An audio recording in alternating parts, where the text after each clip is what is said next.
हिंदवी स्वराज्याचे सरसंस्थापक छत्रपती शिवरायांना मानाचा मुजरा करतो। भारतीय राज्यघटनेचे शिल्पकार भारतरत्न डॉक्टर बाबासाहेब आंबेडकर यांना मानवंदना अर्पित करतो। जननायक आणि क्रांतीचे महानायक भगवान बिरसा मुंडा यांच्या बलिदान दिनी त्यांच्याही चरणी नतमस्तक होतो। आज या कार्यक्रमाला मंचावर उपस्थित माननीय महाराष्ट्राचे राज्यपाल आदरणीय श्री जिष्णुदेव वर्माजी, लोकप्रिय उपमुख्यमंत्री श्री एकनाथराव शिंदेजी, आदिवासी विकास मंत्री अशोक उईकेजी, अन्न व औषध प्रशासन मंत्री नरहरी झिरवळजी, राज्यमंत्री इंद्रनील नाईकजी, या ठिकाणी सर्व समोर उपस्थित अतिशय महत्वाचे असे सर्व अधिकारी, पदाधिकारी, आमदार, खासदार, पद्म पुरस्कृत सर्व आमचे उपस्थित लोक आणि विशेषतः आज या राजभवनामध्ये आपल्या समोर आदिवासी संस्कृतीचं अतिशय सुंदर दर्शन घडवण्याकरता आलेले सर्व कलावंत, कंटेंट क्रिएटर्स, उपस्थित भगिनी आणि बंधूंनो, मी माननीय अशोकजी उईके यांना धन्यवाद देईन की त्यांनी हा बलिदान दिनाचा कार्यक्रम राजभवनामध्ये या ठिकाणी आयोजित केला आणि विशेषतः आमच्या आदिवासी कलावंतांना राजभवनामध्ये आपल्या कलेचं सादरीकरण करण्याची एक संधी मिळाली आणि माननीय राज्यपाल महोदयांनी देखील त्याला स्वीकृती दिली, त्याबद्दल त्यांचे देखील आभार मानतो। आपल्या सगळ्यांना कल्पना आहे की भगवान बिरसा मुंडा असे क्रांतीचे महानायक होते की ज्यांनी अवघ्या 25 वर्षाच्या आयुष्यात इंग्रजांना सळो की पळो करून सोडलं। ज्या काळामध्ये इंग्रजी राजवटीमध्ये आदिवासींची जमीन, जल आणि जंगल हे तीनही हक्क हिरावून घेतले जात होते आणि कुठेतरी एक प्रकारे आदिवासींना गुलामगिरीमध्ये आणण्याचा प्रयत्न चालला होता। इंग्रजी राजवटीच्या भरोशावर, त्यांच्या पोलिसांच्या भरोशावर रोज नवनवीन अत्याचार होत होते। आदिवासी संस्कृती पूर्णपणे नष्ट करण्याचा प्रयत्न चालला होता।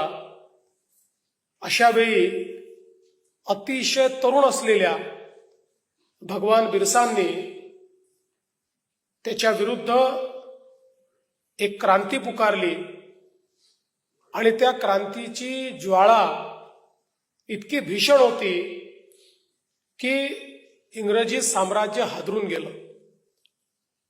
ज्यावेळी भगवान बिरसा मुंडांनी इंग्रजांच्या विरुद्ध संघर्ष सुरू केला त्यावेळी ते अशा पद्धतीने संघर्ष करत होते की काही दिवसातच इंग्रजांमध्ये आणि त्यांच्या फौजेमध्ये एक असा समज तयार झाला की भगवान बिरसा मुंडा हा एक व्यक्ती नाही आहे।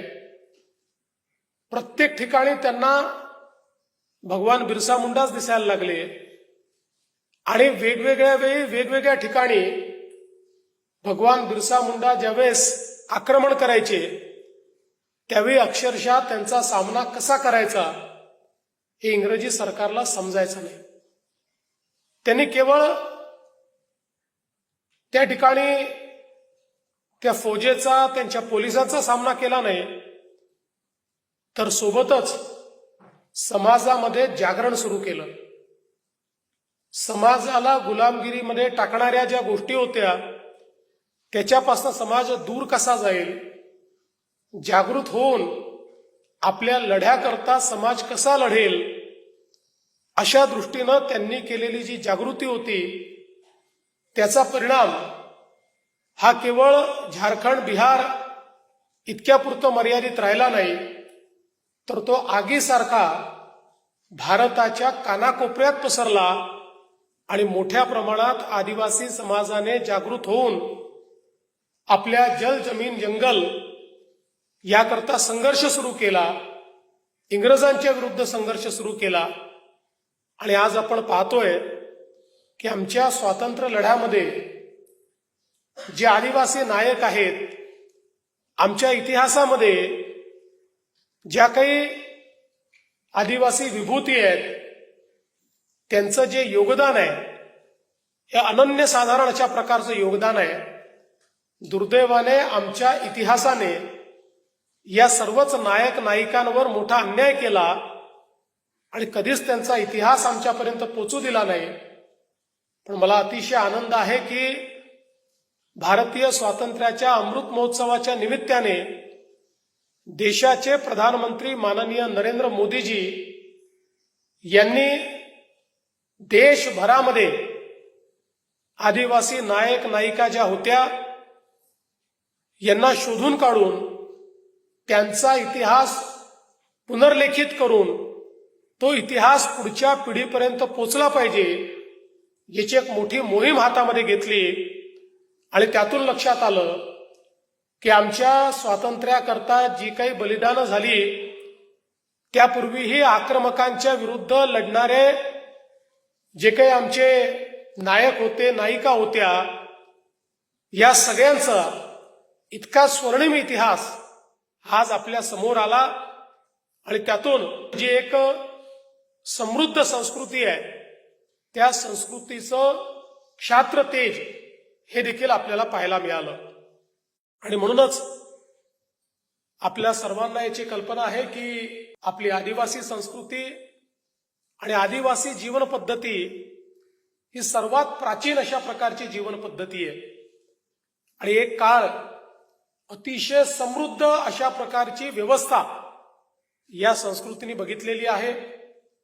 आमच्या आदिवासी राजव्यवस्थेमध्ये ज्या प्रकारे निसर्गाचं संवर्धन करण्यात आलं, ज्या प्रकारे एक अत्यंत समतायुक्त अशा प्रकारचा राजकारभार आपल्याला पाहायला मिळाला आणि ज्यामध्ये एक समृद्ध अशा प्रकारची समाजव्यवस्था देखील आपल्याला पाहायला मिळाली.